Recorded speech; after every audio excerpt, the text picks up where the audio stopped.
Experts say orcas attacking boats are just being playful. Media should not assign a negative cause for the recent attacks, as this may result in retribution, argue marine scientists in an open letter. In May of 2023, Interesting Engineering reported on the orca attacks on ships, asking if the animals were training their young to go after vessels. We may finally have an answer.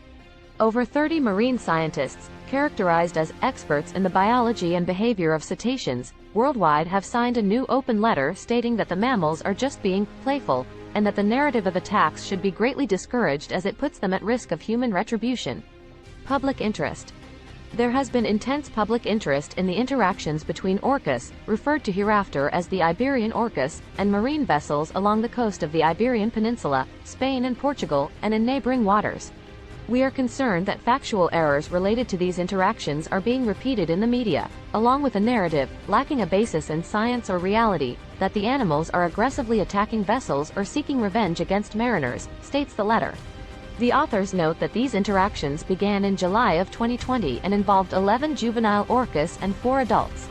They described 20% of the attacks as severe and stated that 5 vessels sunk as a result of these events.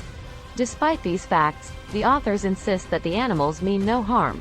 Despite the damage to vessels, we believe characterizing the interactions as attacks is misleading.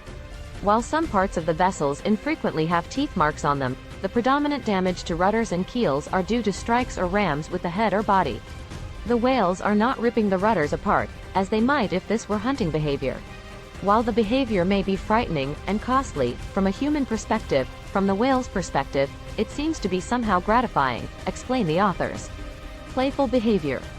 The statement goes on to describe the behavior as simply playful, and not hiding any ill intention towards humans. Science, the authors argue, cannot yet fully account for these interactions, but people should not be quick to judge and make assumptions that may result in harm to the animals. Science cannot yet explain why the Iberian orcas are doing this, although we repeat that it is more likely related to play, socializing than aggression. However, it is unfounded and potentially harmful to the animals to claim it is for revenge for past wrongs or to promote some other melodramatic storyline, write the authors. Finally, the letter concludes by saying that the seas belong to marine life and that humans should adapt to their territory rather than expecting the animals to behave differently. This, the authors argue, is essential to the survival of marine species and the overall well-being of the animals. We should not punish wildlife for being wild. We need to keep cool heads when wild animals exhibit novel behavior, and we must put greater effort into adapting our own actions and behavior to the presence of wildlife, the authors note. These are wise words from a knowledgeable group of experts reminding humans that they share the planet with other species that have their own motivations that may be misunderstood and misinterpreted. Thanks for